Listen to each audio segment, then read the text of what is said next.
बिस्मिल्लाहिर्रहमानिर्रहीम अस्सलाम वालेकुम। अल्लाह पाक की रहमत करम फजल और शुक्र के साथ आज की रेसिपी करते हैं जी शुरू।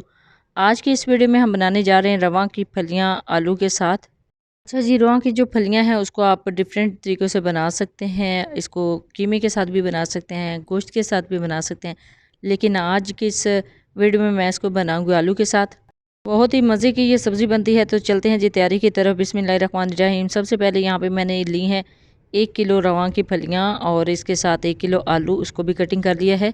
और प्याज है, टमाटर है, हरी मिर्च है और लेमन है। बिस्मिल्लाहिर्रहमानिर्रहीम। एक कढ़ाई ली है, उसके अंदर ऐड किया है हाफ कप कुकिंग ऑयल और इसके साथ ही जाएगा 1 टीस्पून ज़ीरा। बिस्मिल्लाहिर्रहमानिर्रहीम। ज़ीरे को चंद सेकंड के लिए कड़कड़ाएंगे और इसके साथ ही गरम ऑयल हो जाएगा तो इसके अंदर 2 अदद प्याज हैं, उसको बारीक स्लाइस कर लिया है। बिस्मिल्लाहिर्रहमानिर्रहीम। और इसको हमने अच्छे से फ्राई करना है।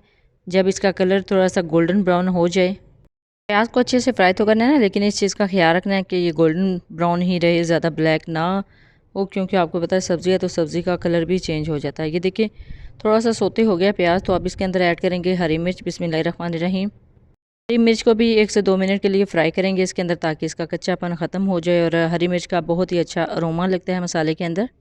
और प्याज को फ्राई करते हुए यहाँ पे 4 से 5 मिनट हो गए हैं। ये देखिए गोल्डन ब्राउन की तरफ इसका कलर जा रहा है। और अब इसके अंदर ऐड करेंगे टमाटर। बिस्मिल्लाहिर्रहमानिर्रहीम। ये एक बड़ी साइज़ का टमाटर है और इसको अच्छे से कट कर लिया है। और इसको भी फ्राई करेंगे 2 से 3 मिनट, ताकि इसका जो कच्चापन है वो थोड़ा सा ख़त्म हो जाए। अच्छा जी, 1 से 2 मिनट इसको फ्राई करें ना, तो टमाटर नीचे से लगना शुरू हो जाता है। तो अब इसके अंदर थोड़ा सा पानी लगाएंगे और अब इसको दम पे लगा देंगे 4 से 5 मिनट के लिए, ताकि टमाटर अच्छे से गल जाए। 4 से 5 मिनट के बाद जैसे ही ढक्कन को उठाएंगे तो ये देखें जी, प्याज और टमाटर अच्छे से गल चुके हैं। और अब इसको हमने मज़ीद इसकी भुनाई करनी है, क्योंकि आपने इस चीज़ का ख्याल रखना है कि जितनी अच्छी आपके मसाले की भुनाई होगी उतना ही टेस्टी आपका सालन बनेगा। तो अब इसके अंदर जाएंगे जी खुश्क मसाला जात। बिस्मिल्लाहिर्रहमानिर्रहीम। सबसे पहले ऐड करेंगे 1 टीस्पून नमक, 1 टीस्पून सुरख मिर्च का पाउडर, हाफ़ टी स्पून हल्दी। ये हमेशा कम ही जाती है क्योंकि हमने जस्ट कलर इसका लाना होता है, तो इस वजह से हल्दी हाफ़ टी स्पून ऐड की है। अब अच्छे से मिक्स करेंगे तो ये जो मसाला जात, खुश्क मसाला जात ऐड किया ना, वो भी इस मसाले के अंदर इसका टेस्ट बहुत ही अच्छा निकल के आएगा। खुश्क मसाले ऐड करने के बाद 4 से 5 मिनट इसकी मज़ीद भुनाई की है। तो ये देखिए टमाटर और प्याज अच्छे से घुल गए हैं और ऑयल सेपरेट होना स्टार्ट हो गया है। मज़ीद 1 से 2 मिनट और इसकी भुनाई करेंगे, कंप्लीट मसाला फिर ही रेडी होगा। तो ऑयल बिल्कुल सेपरेट हो चुका है, तो मसाला बिल्कुल रेडी हो चुका है। अब इसके अंदर सब्ज़ियाँ ऐड करेंगे।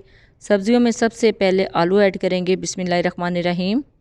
आलू की तकरीबन 5 मिनट तक भुनाई करनी है इस मसाले के साथ। एक तो ये थोड़े से हाफ कुक हो जाएंगे और दूसरा इस मसाले का जो टेस्ट है वो कम्प्लीटली इन आलूओं में से आएगा। 4 से 5 मिनट भुनाई करने के बाद ये देखें ऑयल फिर से सेपरेट हो गया है। आलू भी तकरीबन 50% डन हो चुके हैं, यानी गल चुके हैं। इसी स्टेज पे हम दूसरी सब्ज़ी भी इसके अंदर ऐड करेंगे।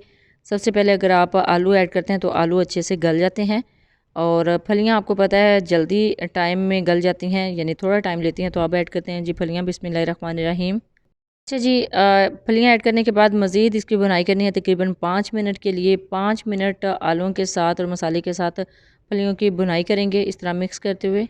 एक तो सारे मसाले का टेस्ट अच्छे से डेवलप होगा सारी सब्ज़ी में से, और दूसरा ये जो फलियां ऐड की हैं ये भी तकरीबन 30 to 40% तक डन हो जाएंगी, कुक हो जाएंगी।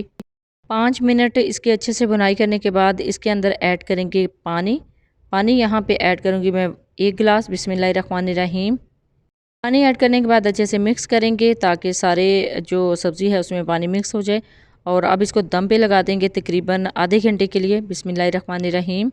और बिल्कुल फ्लेम लो रखनी है, यानी जिस तरह चावलों को दम पे लगाते हैं इतनी फ्लेम में। और आधे घंटे के बाद ये देखिए जी अल्हम्दुलिल्लाह अल्हम्दुलिल्लाह जो सब्ज़ी है वो तकरीबन 90% तक कुक हो चुकी है, डन हो चुकी है। अभी हमने इसको दम पे लगाया था ना, तो इसका थोड़ा सा पानी इसके अंदर अभी रहता है। और इसको भी खुश करेंगे, इसकी भुनाई करेंगे, लेकिन उससे पहले इसके अंदर ऐड करेंगे धनिया। बिस्मिल्लाहिर्रहमानिर्रहीम। और धनिया ऐड करने के बाद एक और स्पेशल मसाला है वो भी इसके अंदर ऐड करेंगे। उसकी खुशबू बहुत ही अच्छी लगती है भुनाई वाली सब्ज़ी में। अच्छा जी, धनिया तो ऐड कर लिया ना, पानी भी अच्छे से खुश्क हो रहा है। तो अब इस स्टेज पे इसके अंदर ऐड करेंगे कसूरी मेथी 2 टेबलस्पून। बिस्मिल्लाहिर्रहमानिर्रहीम। और कसूरी मेथी ऐड करने के बाद इसको अच्छे से मिक्स करेंगे और साथ ही इसके अंदर तकरीबन हाफ़ लेमन स्क्वीज़ कर देंगे। लेमन का अरोमा इस सब्ज़ी में बहुत ही अच्छा लगता है, तो इस वजह से लेमन इसके अंदर थोड़ा सा स्क्वीज़ करेंगे। हाफ लेमन मैंने यहाँ पे लिया है और इसके ऊपर निचोड़ देंगे और अच्छे से मिक्स करेंगे। अच्छा जी, जैसे ही ये रेसिपी स्टार्ट की है ना, तो मसाला बनाया हमने लहसुन और अदरक के बगैर। यकीन कीजिए इस सब्ज़ी में किसी लहसुन की ज़रूरत नहीं, किसी अदरक की ज़रूरत नहीं है। जितने मसाले इसके अंदर ऐड किए हैं वो काफ़ी हैं। ये देखिए जी, धनिया, कसूरी मेथी और लेमन ऐड करने के बाद मज़ीद 5 मिनट के लिए इसको दम पे लगाया था, तो ये कंप्लीट कुक हो चुकी है अल्हम्दुलिल्लाह। बहुत ही अच्छी तरीके से इसकी बुनाई की है। ये देखिए ऑयल सेपरेट हो चुका है, तो सब्ज़ी ऑलमोस्ट डन हो चुकी है।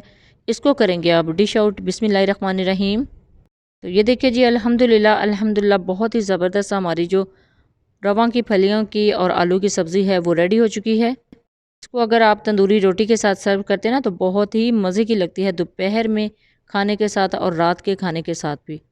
तो बहुत ही कम वक्त में, बहुत ही कम बजट में आप बहुत ही ज़बरदस्त रवा की फलियों की जो रेसिपी है वो घर में रेडी कर सकते हैं। और सबसे बेस्ट बात मुझे इसकी यही लगी है कि रवा की फलियों की सब्ज़ी में ऐसे ही ये रवा की फलियाँ निकली हुई थी, तो यानी इनको मैंने पील ऑफ नहीं किया। ये मैं चेज़अप शॉपिंग मॉल से लेके आई थी 1 केजी। तो बहुत ही ज़बरदस्त, बहुत ही आसान सी रेसिपी मुझे लगी है बनाने में।